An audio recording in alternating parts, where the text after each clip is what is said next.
Hola, sean bienvenidos a su canal La Facción del Pensamiento. En esta ocasión vamos a hablar en este video sobre el divorcio y los tipos que hay. Y para ello tenemos a Carlos, quien es un especialista en la materia.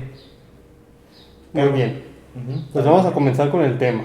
Este tema está muy interesante en el sentido de que puede ser muy provechoso para todas las personas que estén mirando el video. Vamos a comenzar precisamente con la definición de lo que debe entenderse por divorcio. Y debemos comprender que el divorcio es precisamente la capacidad de disolver el vínculo matrimonial, darlo por terminado. Y dejará en consecuencia a los que fueron esposos o cónyuges para poder contraer un nuevo matrimonio. No significa que ya no vayan a poder contraer otro, precisamente el divorcio es para eso. Vamos a encontrar entonces que hay diferentes tipos de divorcio.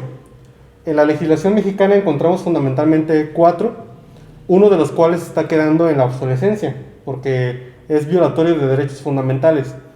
Vamos a comenzar con el primero, que es el divorcio por mutuo consentimiento. El divorcio por mutuo consentimiento será aquel que mediante el acuerdo de voluntades se determina que quiere darse por concluido el vínculo matrimonial. En tal sentido, y para poder realizarlo, se tiene que presentar un convenio de mutuo acuerdo. En el convenio tendrá que manifestarse la cuestión de pensión alimenticia, régimen de visitas y convivencias, la custodia de los hijos, el hogar en el cual van a estar viviendo los cónyuges durante el procedimiento y demás circunstancias. Entonces, en resumen, el divorcio por mutuo consentimiento es aquel en el cual se realiza un convenio entre las partes para dar por finalizado el vínculo matrimonial. Es muy rápido ese proceso a los dos estar de acuerdo en dar la culminación al vínculo matrimonial. Bueno, es una muy buena pregunta. El divorcio por mutuo consentimiento es uno de los divorcios considerados más rápidos por virtud de que no existe una pelea entre los esposos. Okay. Entonces, en este simplemente sería una cuestión un tanto más administrativa, pero siempre y cuando no se convierta en una pugna, que de repente ya no estén de acuerdo en la cuestión de la pensión alimenticia, la custodia de los hijos o dónde van a vivir y todo eso, porque si no, sí se alargaría el procedimiento. Pero, en resumen, el divorcio por mutuo consentimiento tiende a ser más rápido. Solamente es presentar la solicitud de divorcio y el convenio relativo y pasar por todas las etapas procesales para que se dicte la sentencia, cause estado, y después se levanten las actas de divorcio y se anoten en las de matrimonio y en las de nacimiento. Muy bien. Luego tenemos un segundo tipo de divorcio, que es uno muy curioso, que se llama divorcio administrativo. Y el divorcio administrativo es aquel que se puede realizar cuando las personas no tienen hijos y tampoco tienen bienes. Este es junto con el divorcio por mutuo de los más rápidos, porque este es también un tanto más administrativo, porque se celebra de una manera no jurisdiccional, o sea, no ante un juez. Basta con presentar la solicitud, demostrar todos los requisitos que establece la ley, y para este caso pues se esperarán un mes más o menos para que pueda dictarse una nueva sentencia, y que de esta sentencia, entre comillas, porque no es jurisdiccional, es administrativa, se tome una resolución en tal sentido de que ya pueden divorciarse y se da por terminado el vínculo matrimonial. Divorcio administrativo, de ahí su nombre. Okay. Luego tenemos al divorcio, que es el que es polémico, que es el divorcio contencioso. Su nombre mismo lo establece, hay una pugna de intereses. Y en el Código Civil establece que debe demostrarse una causal específica para poderse divorciar, ya sea que hay violencia intrafamiliar, que hay incompatibilidad de caracteres, que no se ha otorgado pensión alimenticia a uno de los consortes o diferentes factores. Es una lista de poco más de 19 causales. Entonces, en sí tiene que haber una razón muy específica para poder divorciarse, porque en los otros veo que no se tiene que expresar una razón. Exactamente. El detalle con el divorcio contencioso es que hay que demostrar un motivo, Okay. una causa que establece la ley, que ya está determinada. Y hay que manifestar con pruebas y demostrar que los hechos fueron tales que ahora se produjo un perjuicio a uno de los consortes y que por eso yo me quiero divorciar, ¿no?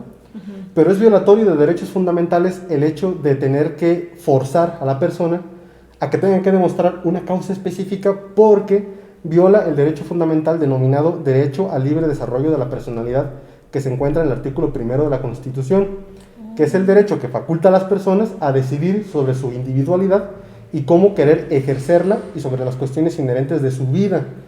Entonces, este derecho determina que la persona no necesita demostrar ninguna causa, ni tampoco tiene que esperar determinado tiempo para divorciarse. Es contradictorio que exista este tipo de divorcio, aunque sea violatorio de estos derechos fundamentales. Es contradictorio que se establezca expresamente en la norma. Ok. Pero para ello existen medios de protección de los derechos constitucionales, como lo es el amparo, o las acciones de inconstitucionalidad para determinar que una norma transgrede la Constitución o los tratados internacionales. Este es un detalle que tiene que reformarse, el artículo específico del Código Civil, para que la forma en la cual está expresado pues no determine o incida en derechos violatorios de los humanos. Para el caso de que en un procedimiento jurisdiccional el juez determine que tienes que demostrar una causal a fuerza, pues sería violatorio de derechos humanos y tramitarías o incoarías un amparo para poder dar o lograr obtener una sentencia que revoque la del juez de primera instancia y se determine que no necesitas demostrar ninguna causal. En este me acabo de meter al cuarto tipo de divorcio, que es aquel que contradice un poco, de hecho contradice totalmente al divorcio con causa, que es el divorcio incausado. El divorcio incausado es aquel que nació por la jurisprudencia de la Suprema Corte al interpretar las normas de derecho civil y considerar como respuesta a la consideración de que esa norma secundaria es violatoria. O sea, el hecho de imponer que tú tengas que demostrar una causal para divorciarte, violas mi derecho fundamental libre desarrollo de la personalidad. Y la Suprema Corte dice, todos los tribunales del país están obligados a disolver el vínculo matrimonial sin la necesidad de que se demuestre una causal y sin la necesidad de que pase cierto tiempo. No se ocupa. Entonces, el divorcio incausado es precisamente ese que permite que la persona, con la simple declaración unilateral de voluntad, o sea, que solamente la manifieste ella sin la necesidad de que el otro esposo también esté de acuerdo, se va a divorciar porque se divorcia, 100% asegurado.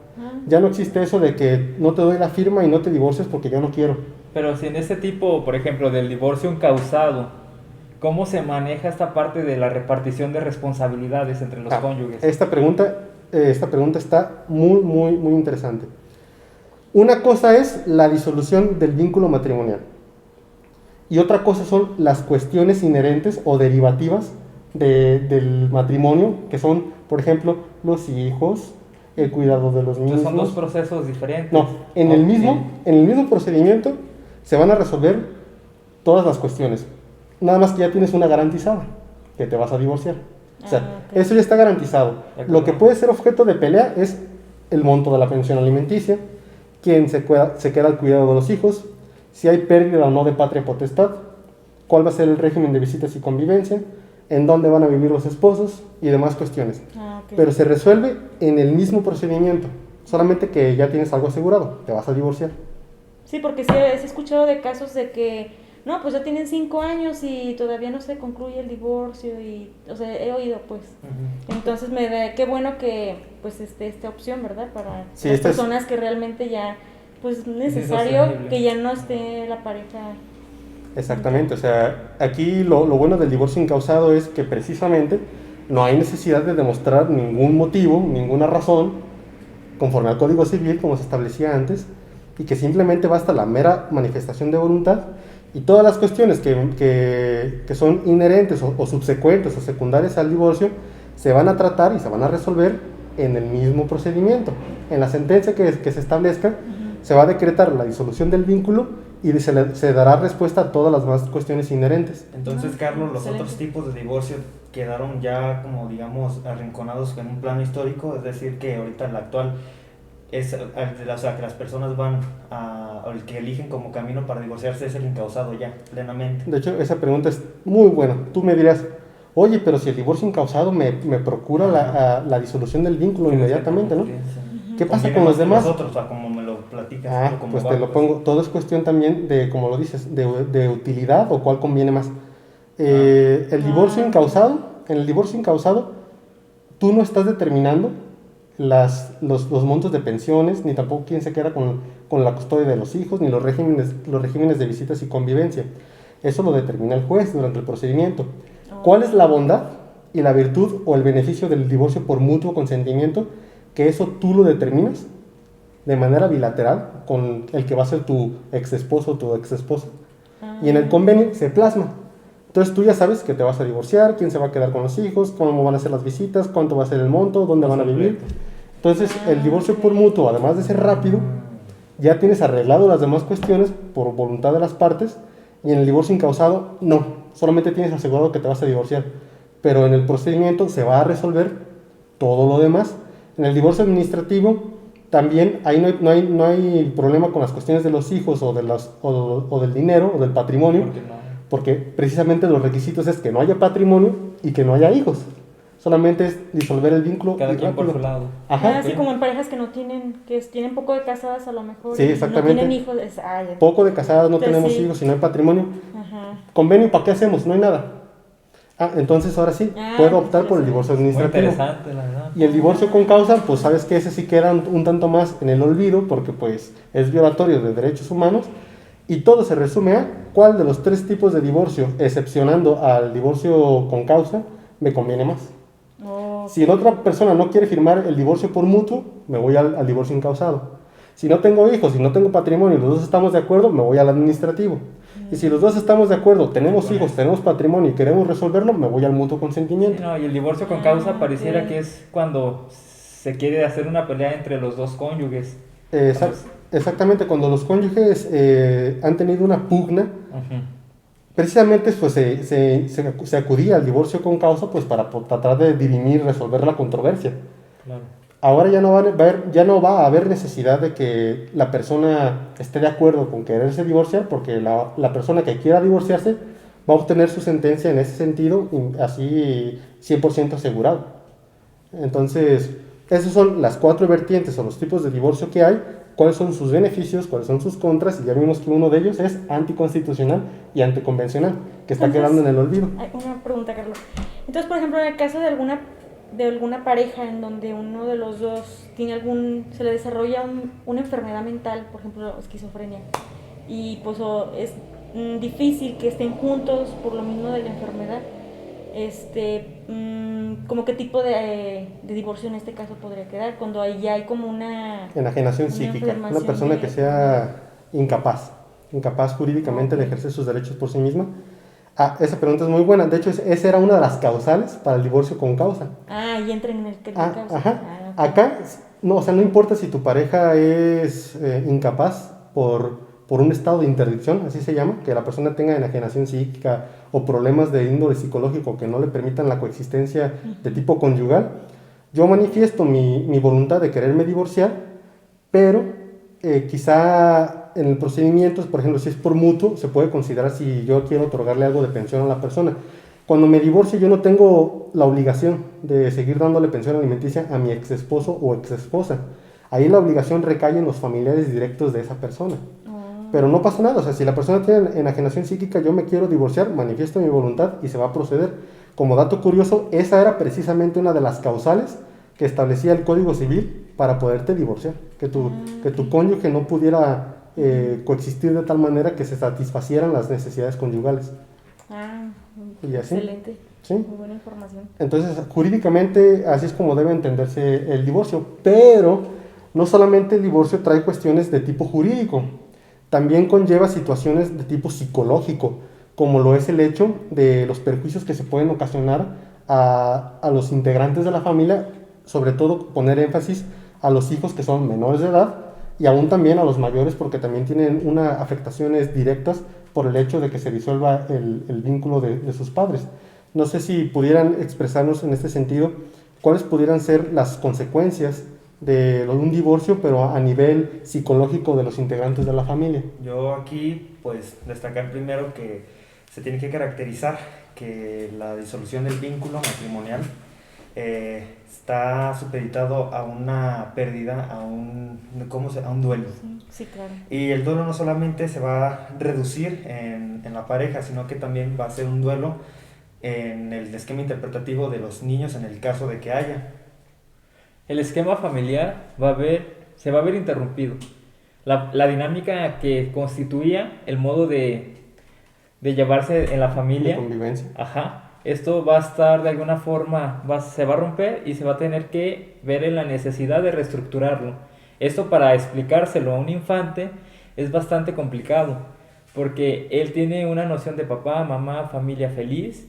Sin embargo, el tener que reestructurar toda esta noción que se tiene de la dinámica familiar a la que él ya estaba habituado, va a ser algo bastante complejo y va a ser meritorio, va a ser necesario el hecho de que tenga que acudir a sus pares, redes de apoyos, profesores, incluso hasta un acompañamiento psicológico para empezar a entender cuál es la situación en la que está parado en esa actualidad, en ese contexto.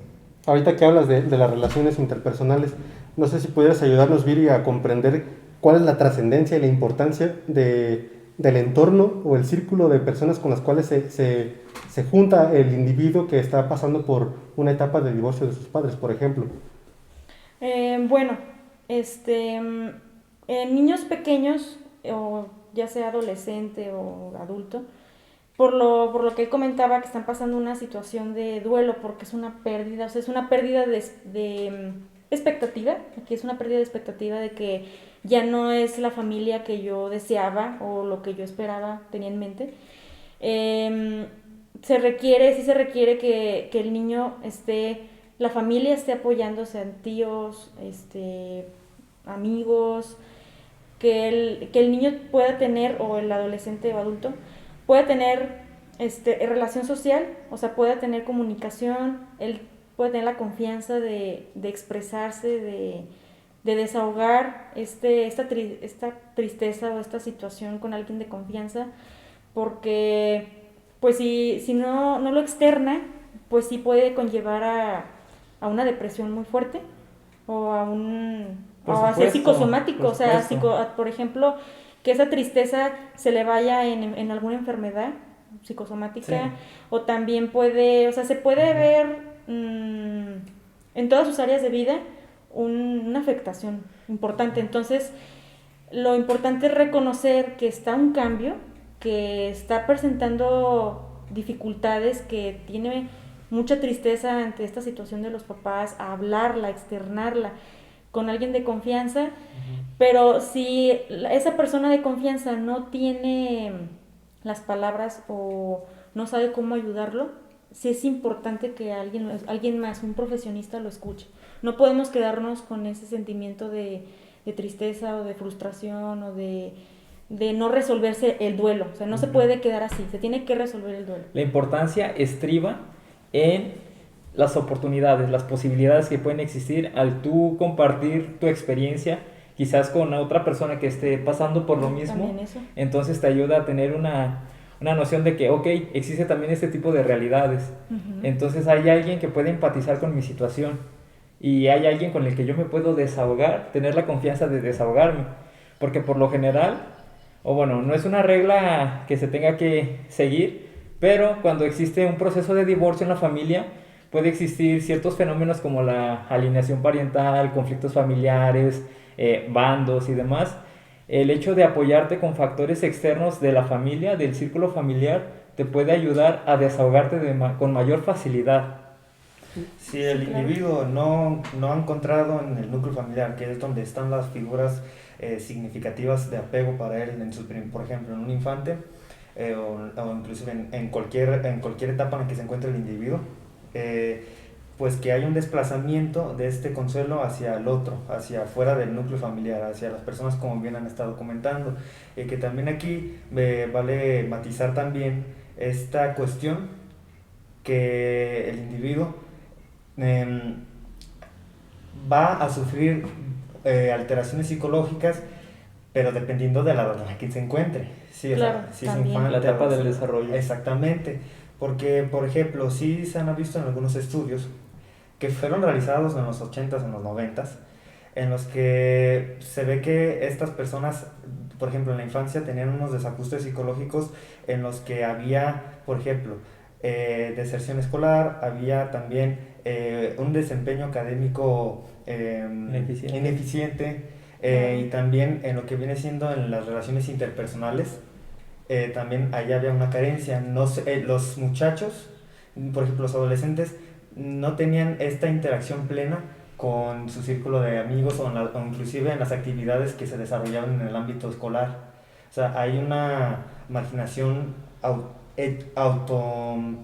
¿cómo lo puedo decir? Hay una marginación propia del que el mismo individuo se hace. Autoaplicativa, exactamente. Sí, claro. De hecho, eso nos lleva a decir como las etiquetas. O sea, soy la divorciada, como las mujeres. Es la divorciada, la que se quedó con bendiciones. O también, por ejemplo, en los adolescentes, pues sí, ellos etiquetan como soy el raro. O sea, bueno, ahorita ya no pasa tanto eso, pero sí en ocasiones en algún adolescente puede pasar que como él estaba acostumbrado a ver parejas o tener amigos donde sus papás están juntos, donde la familia está unida, y que de repente su familia no es como de, ay, es que eso va en contra de Dios, o es que eso está mal, o sea, mi familia debe estar unida, o sea, eso es lo correcto, pero hay otros no, hay otros que entienden que ahorita ya en la actualidad hay variedad de familias, o sea, ya hay mamás solteras que sacan adelante a sus hijos y está muy bien visto, ya, o sea, no se les critica, a algunas no se les critica.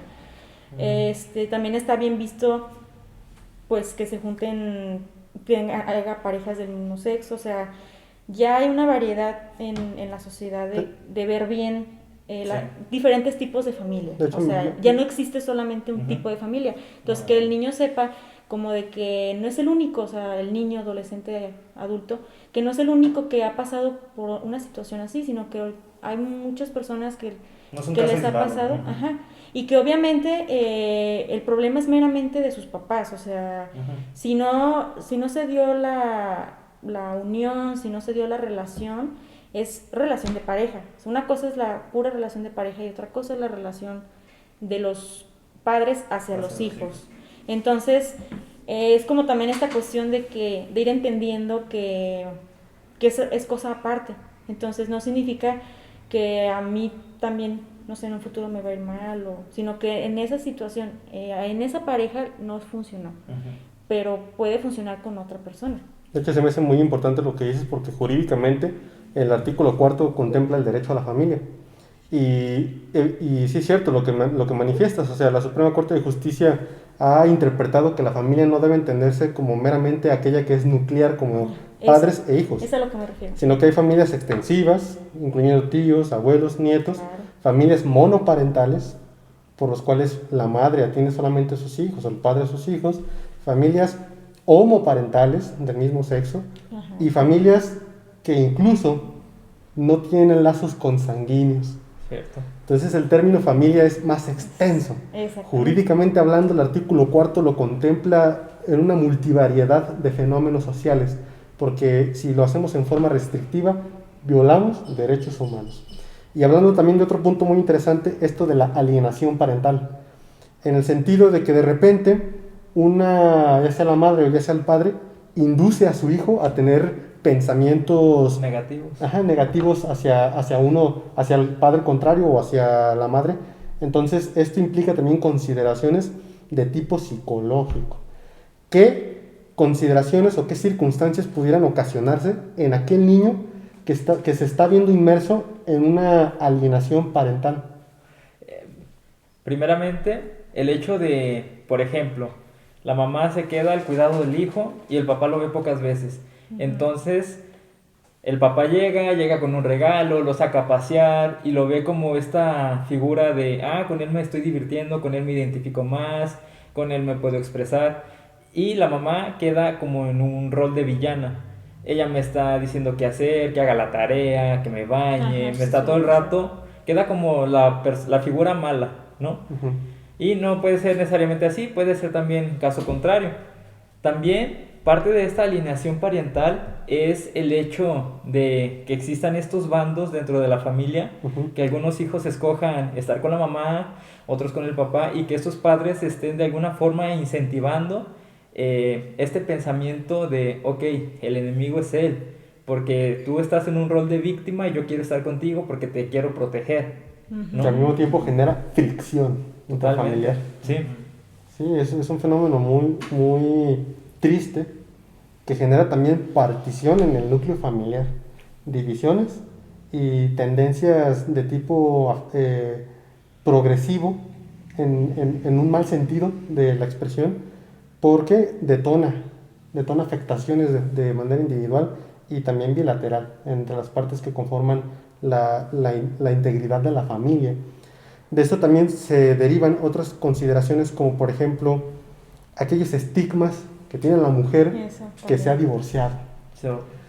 ¿Cómo hacer entender a las personas que el hecho de que se haya consolidado un divorcio no significa cargar una cruz eterna, sino que es un estigma social impuesto de forma infundada, que sus fuentes, sus orígenes no tienen cabida en la estructura razonable del entorno social?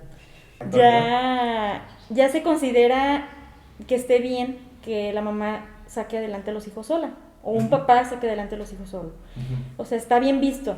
Estamos hablando, perdón que te interrumpa, desde una perspectiva de ciudad grande, porque todavía en los pueblos o en ciudades o municipios no tan grandes sigue existiendo una estigmatización en la mujer, porque la ven como una mujer incompleta. Si no es una mujer de familia, es un ser incompleto, cuando no es así necesariamente.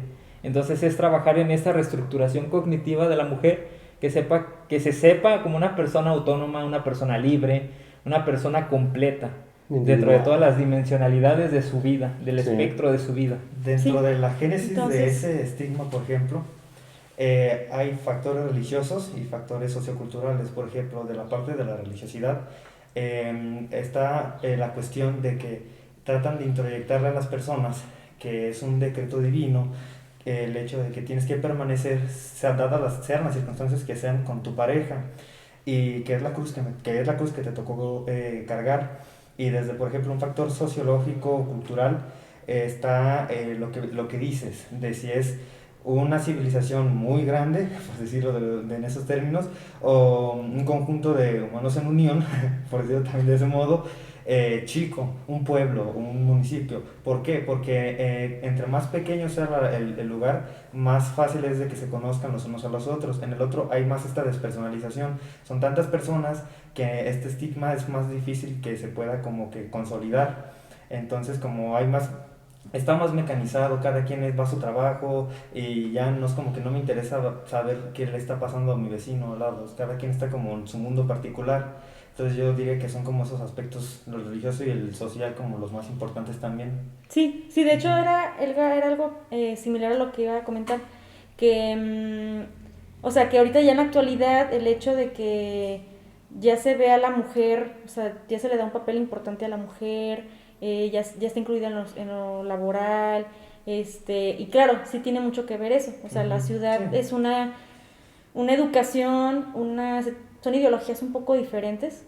Entonces, gracias a esto, o sea, gracias a que hay que está la globalización y que está la diversidad cultural, exactamente, ya la mujer, y además de que la psicología, o sea, que la psicología ya está más conocida, o sea, ya saben cuál es su función, que trabaja, que lo del empoderamiento, trabajar la autoestima, porque antes no se le daba prioridad a la salud mental y a la autoestima.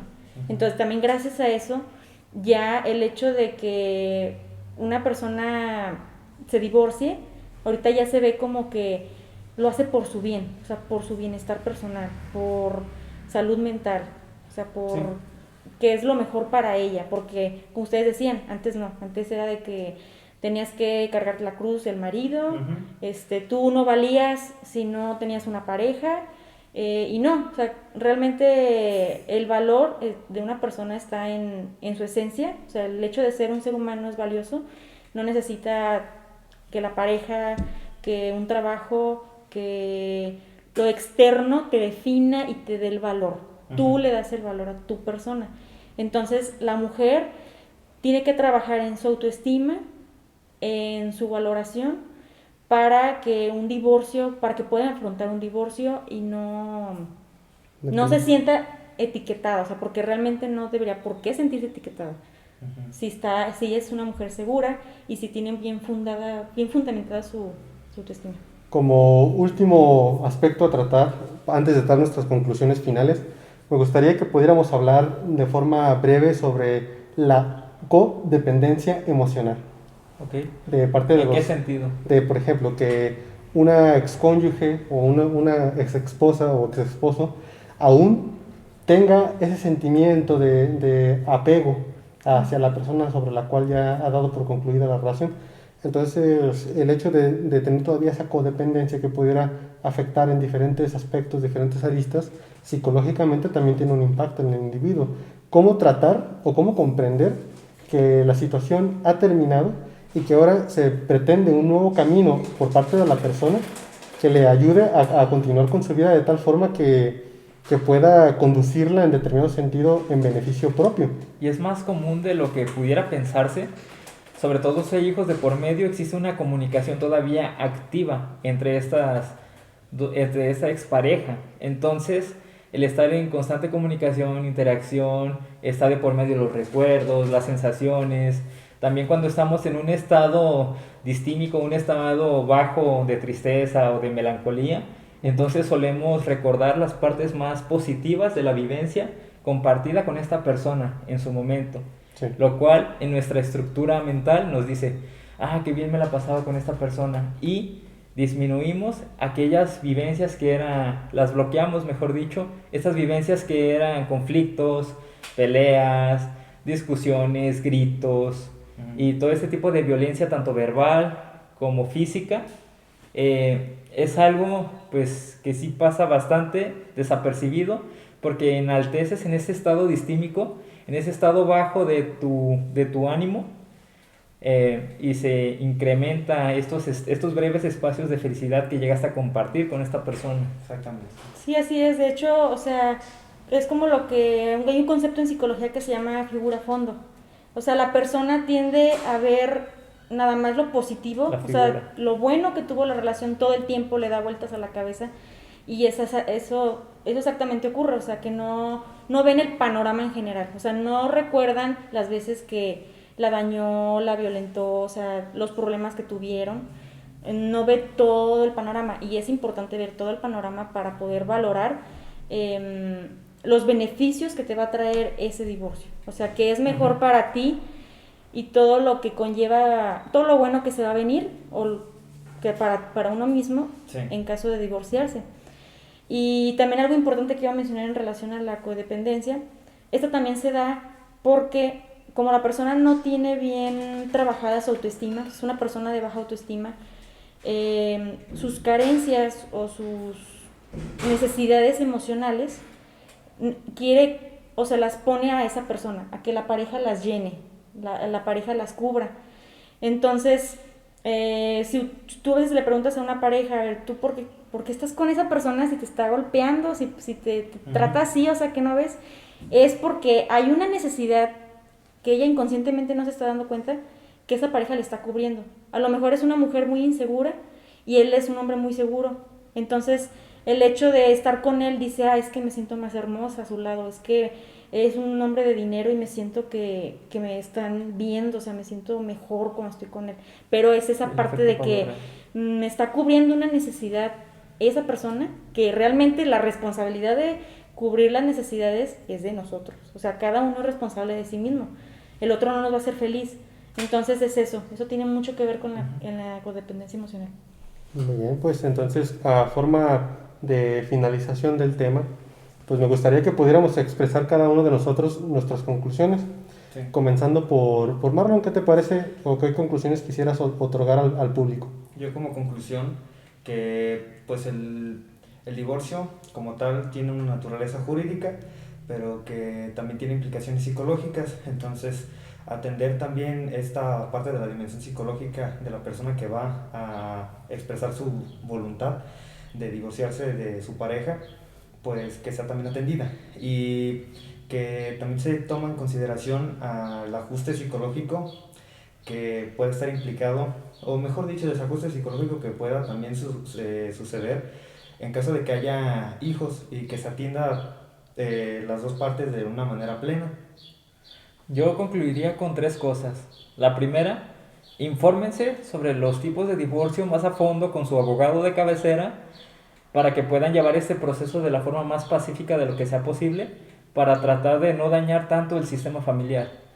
Segundamente, traten de si hubo un conflicto demasiado severo en la relación, como una infidelidad o cualquier causa que haya sido meritorio para el divorcio, no arrastren a sus hijos en esto, porque realmente es muy, sobre todo en etapas tempranas, la formación todavía está en proceso.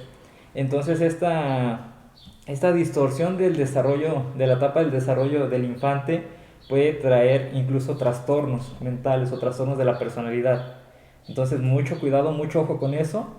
Y tercero, pues no se sientan estigmatizados. Todos somos seres completos, todos tenemos esta capacidad para decidir sobre cómo llevamos nuestras relaciones.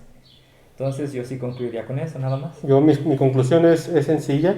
Si tienen la intención de divorciarse, recuerden que pueden hacerlo con su mera expresión de voluntad de forma unilateral, que las cuestiones inherentes o secundarias al divorcio también se resolverán durante el procedimiento, y que consideren o determinen que el divorcio es una nueva oportunidad, una ventana de esperanza para proseguir con un camino distinto que pueda permitirles a la persona que se ha divorciado encontrar una manera de ser feliz aún después de haber terminado con un vínculo matrimonial. No hay problema, no se pendienten, todo tiene solución. El detalle es progresar y ver todas las circunstancias por el lado más bueno que pueda ser posible. Y yo pues mi conclusión, principalmente que esta situación no va a definir su vida ni su persona, que sepan separarla.